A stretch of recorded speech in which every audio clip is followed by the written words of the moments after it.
네, 박창건입니다. 이렇게 토론의 기회를 갖게 돼서 굉장히 감사드립니다. 개인적으로 우리 김성만 제도님은 제가 합참에 근무할 때 제가 부장님으로 모시고 근무를 했었습니다. 그리고 2차 연평해전이 발생됐을 때도 같이 현장에서 있기 때문에 사실 이 상황을 너무나 잘 알고 있습니다.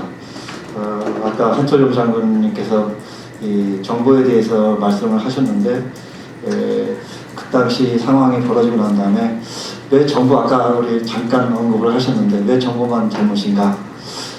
합참에 있어 우리 전략부서라든지 모든 부서에서 이 상황을 파악하고 있는데 이걸 사전에 6월 달이면 그 2차 연평해전도 났었고 여러 가지 상황이 있었기 때문에 그런 것들에 대해서 좀 철저히 경보를 해서 또 이런 것들 대비해서 좀 대비를 강화해서 이런 상황을 좀 일어나지 않도록 했어야 되지 않는가에 대해서 사실 많은 반성을 했었습니다, 당시에. 그래서 더 말씀을 드리고요. 오늘 그 김성만 제도님께서 사실 그쪽 일을 하시면서 있었던 경험, 그도 뭐 연구를 하신 것들 내용들을 통해서 제2연평해전에 대해서 아주 분명하게 잘 설명을 해주셨다고 생각합니다. 그 중에서 이제 가장 아까 말씀하신 것들 중에서 이제 고의적 도발과 관련해서 이제 우리 여기는 아까 정보보다는 좀 작전이라든지 상황에 대한 문제들이 중점적인 논의 사항이니까 통상 저도 개인적으로 이 연평도 이 지역에서 고속정 정장됐고 편대장도 했습니다. 그래서 이 상황을 잘 알고 있습니다. 굉장히 그 접촉해 여기고 이 대응 시간이 굉장히 빠르게 요구됩니다. 그리고 그런 상황인데 여기 이제 시간대별 상황, 우리 북한 함정의 시간대별 상황을 보면 아까 한철용 장군님께서 말씀하신 고의적 도발이냐 아니냐에 대한 문제, 사실 시간대별 행동을 보면 너무 잘 나타난다고 봅니다. 예를 들면 북한 함정이 NLL 침범을 하고 난 다음에 실질적으로 우리 고속정학의 사격을 실시하는 시간이 31분입니다. 약 30일간 소요 1분 만에 바로 사격을 실시했는데 이거는 사실은 사전에 준비돼 갖고 이렇게 고의적으로 계획해서 작전을 하지 않으면 통상적인 작전으로서 이렇게 우리 함정에 대해서 이 사격을 해서 하는 것은 우리 군생활하는 사람으로서는 거의 생각하기 굉장히 어렵습니다. 북한 경우에는 특히 이 지휘통제 체제가 아주 수직적인 그런 어떤 지휘 체제고, 또한 사격이라든지 발표 명령은 상부 지휘 구조로부터 직접적인 지시라든지 허가 없이는 절대 할 수 없는 그런 지휘 선상에서 이렇게 짧은 시간에 내내 침범해서 바로 사격을 한다는 것 자체가 사실은 이미 계획을 하고 철저한 준비 상태에서 이루어지고 있는 그러한 행동이 아니었는가 하는 것을 반증한다고 생각합니다. 그리고 또 우리 부장님께서 말씀하신 해군력 능력 확보, 실질적으로 천안함 피격 사건 이후에 이제 많이 보강을 시키고 있는데 아직도 많이 미흡한 적이 있는데 앞으로 지속적으로 발전이 돼야 된다고 생각합니다.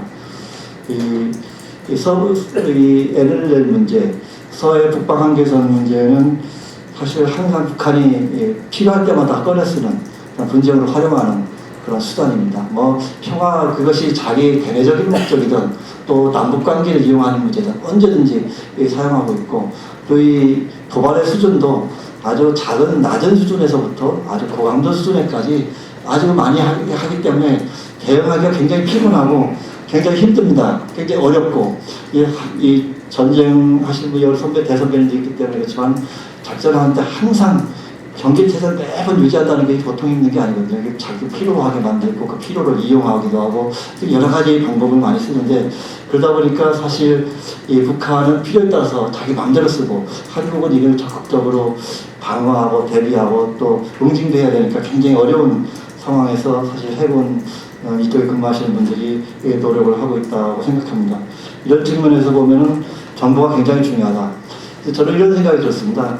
한철용 장군님께서 말씀하시는 걸 듣고 또 이렇게 정보에서 우리 정보가 이 정보를 이미 파악했다고 했지 않습니까? 그러니까 정보에 능력이 있다는 것이죠. 사실 이것을 어떻게 전파하고 어떻게 활용하고 어떻게 대비했으면은 우리가 충분하게 막을 수 있었다. 그러니까 정보가 중요하고 정보를 파악해서 북한에 도발하는 어느 정도는 우리가 소위 말 적이 경고할 수 있는 이런 것들은 가지고 있다 하는 것 반증은 또 다시 한번 이렇게 거꾸로 얘기하시는 그런 말씀인 것 같아요. 이런 문제를 우리가 정보의 능력을 정말로 잘 활용해서 작전 문제에 대해서 이렇게 대비를 해야 되는 것이 굉장히 중요한데, 아까 얘기했다시피 이 가장 어찌 보면 이 재조명 관련돼서 가장 중요한 문제가 아마 앞으로 이런 일이 발생되지 않도록 하는 것이 가장 중요한 문제라고 생각합니다. 이때 이 서해 북방 한계에서는 이 기습 공격이 굉장히 취약합니다. 이 북쪽에 가까이 붙어갖고 해주 쪽 이쪽에 붙어 있을 거야. 북한은 지 맘대로 내려와갖고서 그냥 지 맘대로 이렇게 휘젓고 다니고 또 도발하니까, 또 함정이라는 것이 먼저 공격하는 것은 굉장히 취약하거든요. 또 우리가 일부러 우리 자유민주주의 통제 조건 특성상 함부로 이게 우리 대응하기도 참 어려운 상황이고, 그러다 보니까 여러 가지 취약성을 가지고 있습니다.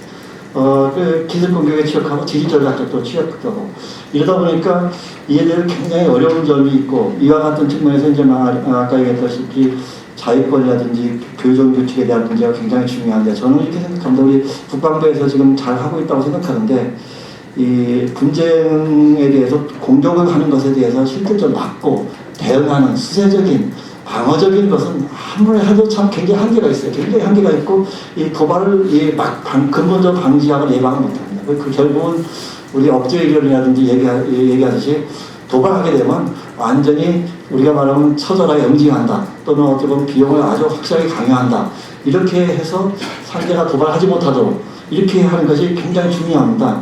이런 측면에서 우리가 지금 이제 국방부에서 이러한 전략을 마련하고 또 능력을 대비하고 있는데, 실질적으로 이제 우리가 그 전략을 마련하고 대비해서 실질적으로 이걸 보여줘야 됩니다. 앞으로 문제가 발생되다든지 이런 도발이 있을 경우에는 이런 능력을 확실하게 보여줄 수 있는 이런 태세를 갖추는 것이 굉장히 중요하다고 생각하고요. 또 한 가지는 우리가 한미 간에, 아까 한미연합방에 대해서 굉장히 말씀하셨는데, 한미 간에 사실 국지도 이제 천안 피격 사건 나온 다음에 한미 간에 국지도발 대비 계획을 마련했습니다. 그래서 한미 간에 이렇게 협조 체제를 해서 이제 하고자 하고 계획을 하고 발전시키고 있는데, 사실 그렇지만은 서해 북방 한계에서는 특성상 이미 북한이 공격하거나 교전이 벌어지면은 사실 거의 대부분 우리가 막아야지, 전방에 배치되어 있는 우리 해군 전력이 막아야지 다른 것을 할 수 있는 상황은 아니거든요.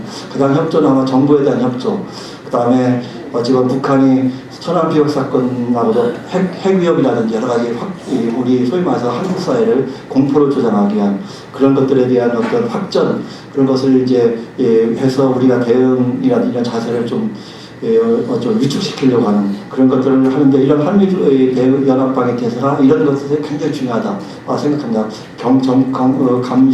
조기 감시와 또 확전 관련된 북한의 것을 억제하고 통제하는 이런 게 굉장히 중요한데, 이런 것이 종합적으로 이렇게 마련되고 추진돼야 될 것이라고 생각합니다. 이것은 이제 제 개인적인 의견이, 우리 김 대통령께서 사실은 이 분야에 굉장히 연구를 많이 하셨고 했기 때문에, 또 나중에 더 말씀이 많이 계시겠지만, 여기는 이제 그 국방부 합참 차원, 정부 차원의 것들을 많이 말씀하셨는데, 우리 10주년이 되니까 저는 이런 생각이 들었어요. 논문을 보면서 해군 차원에서 좀 이 교훈을 제시해보면서 우리 국민들이라든지 여러분들한테 좀 말씀할 것은 없는가. 우리가 스스로 우리 작전사령관님도 하셨고 또 일을 하셨기 때문에 너무나 잘하신다. 그래서 그런 말씀을 좀 한번 듣고 싶은 생각이 좀 듭니다. 네. 대단히 감사합니다. 그러면